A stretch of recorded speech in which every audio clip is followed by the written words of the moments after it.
Welcome to Urban Oracle. No time to waste. This one's for your kids. Long, long ago, long before the age of man, in the earliest of times when the earth was covered in bright greens, brilliant blues, and bright golds, when the trees stood hundreds of feet high and the crystal clear rivers formed swirly twirly patterns across the land, when the air still smelled of honey and jasmine, the sun lived very close to the earth.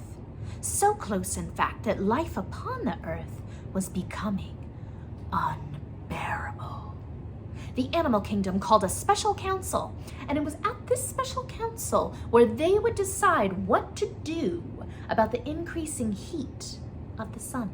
The turtle, the oldest and wisest of the leaders, was first to speak, and she declared with her snapping jaws that the sun must be placed further away in the sky.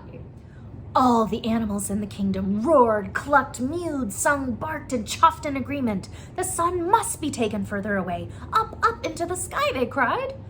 Another elder stepped forward among the council, and it was the elder of Bear. And Bear asked all the animals in the animal kingdom, "Who among you will complete this great task and save us all?" The fox was the very first animal in the animal kingdom to volunteer to be the savior of all life as they knew it. Fox, with his fiery red fur and his snow-dipped tail, scooped up the sun into its mouth and mighty sharp teeth and began to run the sun up into the sky. But the heat of the sun grew too hot that the fox could no longer hold on. He could no longer carry the heat of the sun in his mouth among his mighty sharp teeth. And so Fox dropped the sun. And to this day, the inside of a fox's mouth has remained black. The animal kingdom gasped as they felt the heat of the sun once more becoming more and more unbearable. Desperately, they looked back to Bear to see if he had any more ideas. But then, an opossum sauntered forward, and she declared that she would be honored to become the savior of all life as they knew it. And so it was that the opossum lassoed her long curly-whirly tail around the sun, and she began to run the sun up into the heavens. But the heat of the sun grew too hot that the opossum could no longer hold on. She could no longer run with the heat of the sun wrapped within her long curly-whirly tail. And so opossum dropped the sun. And to this day, the opossum's tail has remained hairless.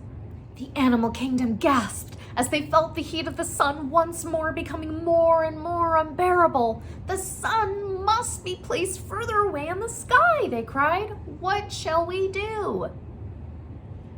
And it was in that moment that vultures stepped forward.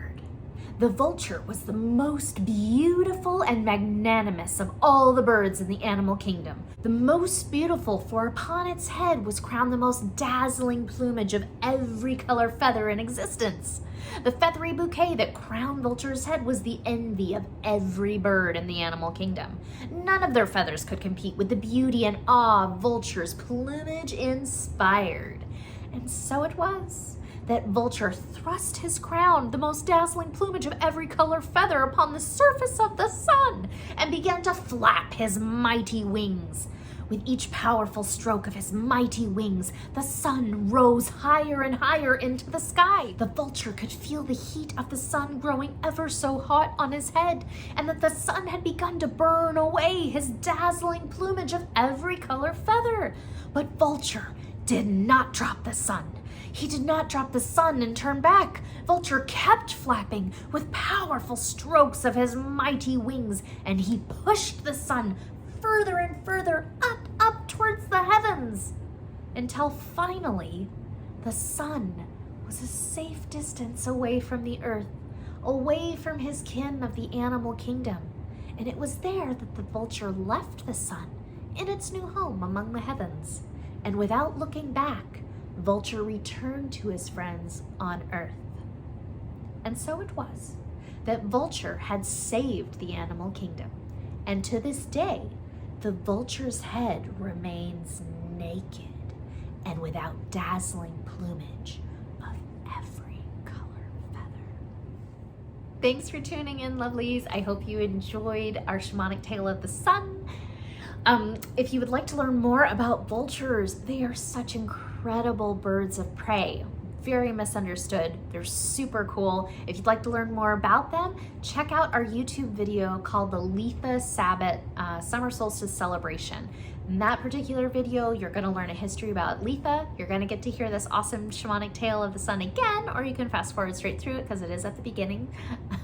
You'll get to learn about vulture medicine and the significance of having vulture as your totem can bring to you. And you're also going to get a 55 minutes of guided sun yoga and sun meditation, which is an awesome way to prepare yourself, prepare your mind, body, and spirit for the summer solstice Letha Sabbath. So check that out on our YouTube channel, the Letha Sabbath Summer Solstice Celebration. It's one video. Enjoy. Thanks for tuning in, and we'll catch you next time.